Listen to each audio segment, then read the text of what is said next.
décembre 1998, Vie nocturne, Strangers in the Night. Quoi ne pas faire en fin de semaine? Strangers in the fin de semaine. Ah non, ça marche pas, ça.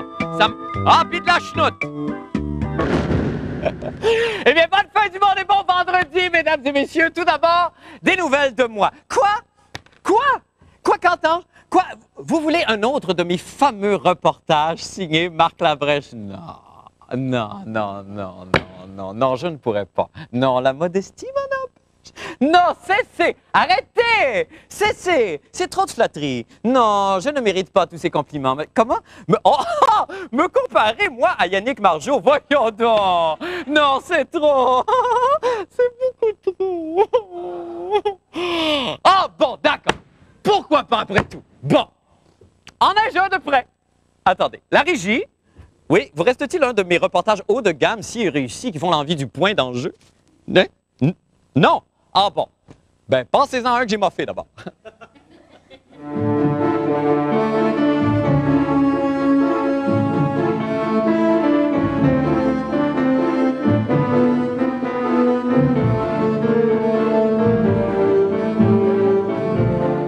J'ai toujours profondément aimé la race humaine.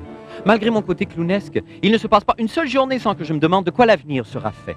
Cette semaine, la réponse m'est apparue, comme par hasard, telle une révélation. J'en suis sûr désormais, le 21e siècle sera l'ère de la succion. C'est beau?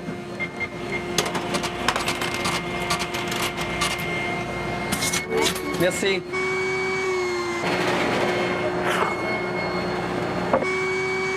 Ah non, mais moi, c'est comme ça que je travaille, hein. C'est tout rentré... Excuse-moi, c'est tout rentré par fichier. Je regarde les fiches tout de suite en arrivant au bureau le matin.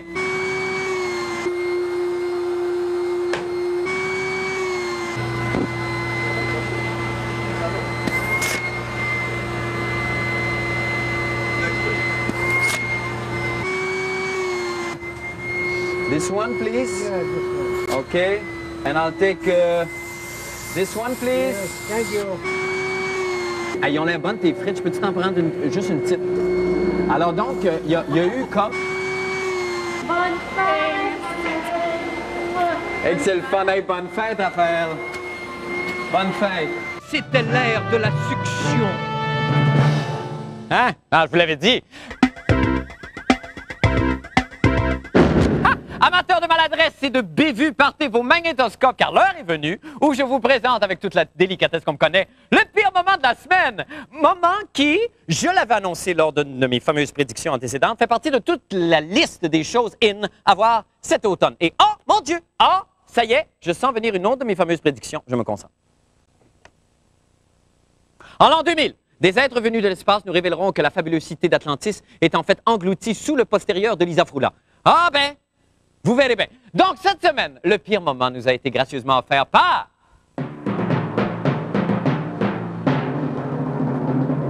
Oh, vous l'aurez deviné. Ah, vous l'aurez deviné. Messieurs André Boulris, député de Saint-Jacques, et Michel Vastel, éditorialiste au droit et au soleil. Deux hommes qui, jusqu'à cette semaine, bénéficiaient de l'écoute attentive de toute l'intelligentsia québécoise, mais qui, en l'espace d'un entrechat et d'un mouvement de bassin bien placé, ont perdu toute crédibilité. Bravo, vous deux.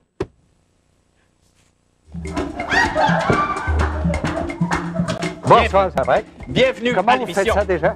Oh, ben, allez-y comme vous le sentez, M. Vastel. L'important, c'est de donner l'information. J'espère que la musique, vous l'avez choisie. M. Boulris, dites-moi donc vos réactions aux résultats des élections partielles d'hier. Pouvez-vous nous les dire? Ben, c'est une victoire pour le Bloc. C'est indéniable. D'ailleurs, c'est M. Cardin qui a été élu. Oui. Mais ce qui est dangereux pour M. Charest, c'est une double défaite pour lui. Bon. Surveillez prochainement au Grand Ballet canadien ou dans un centre d'emploi près de chez vous, ces deux-là. Merci. Maintenant, c'est vendredi.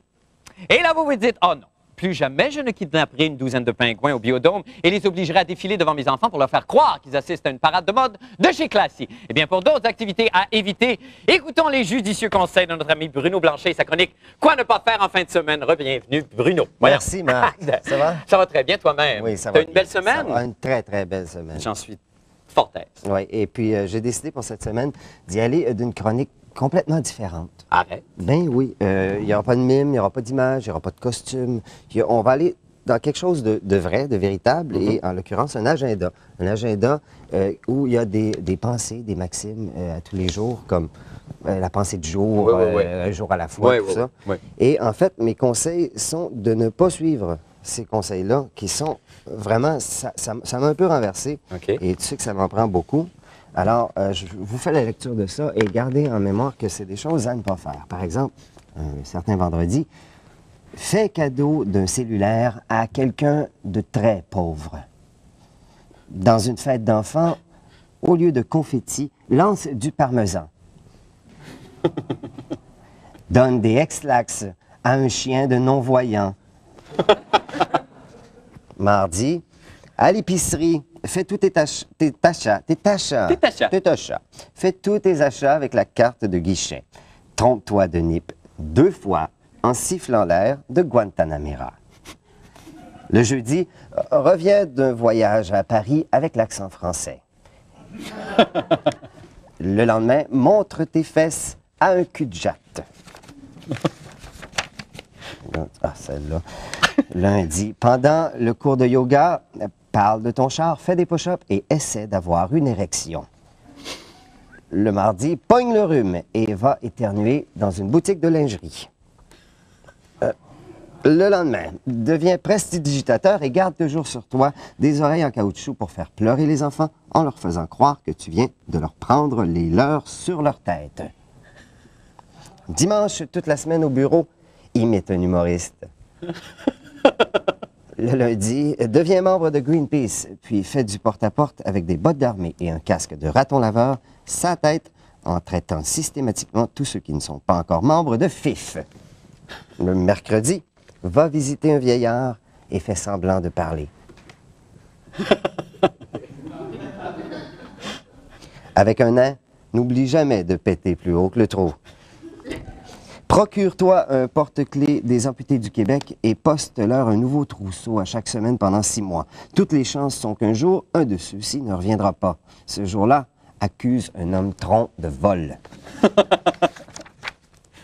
Dimanche, va te promener au tam-tam du Mont-Royal, habillé en police. Fouille chaque balle de haki. Va à l'hôpital montrer tes photos de vacances dans le sud à un grand brûlé. Apprends la flûte traversière et va dans le métro aux heures de pointe pour jouer Guantanamera. C'est bon. Essaie de convaincre un manchot de prendre des cours de tai chi. Reconduis-le devant le centre, reste dans la voiture et amuse-toi en le regardant frapper à la porte avec sa tête. Imagine ensuite le reste. Pour terminer, va dans une manifestation pro-vie et tire-toi une balle dans la tête. Deviens témoin de Jéhovah de nuit et surtout, reste toi-même. Merci beaucoup, Bruno. Merci, Marc. Merci infiniment. Bonne fin de semaine. Bonjour à Boris, votre garçon. On s'en va faire une petite pause et on revient avec d'autres nouvelles. Restez avec nous.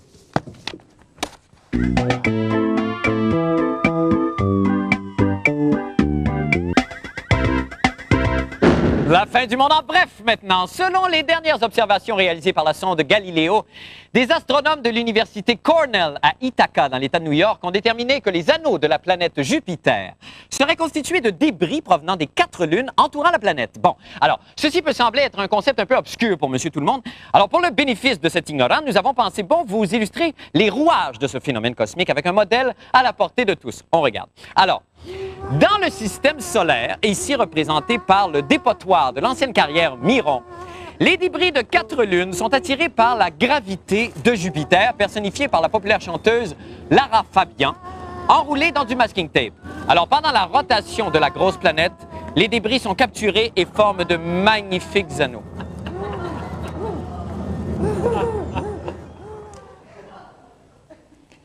Je suis pas capable de parler. J'ai jamais rien vu d'aussi beau.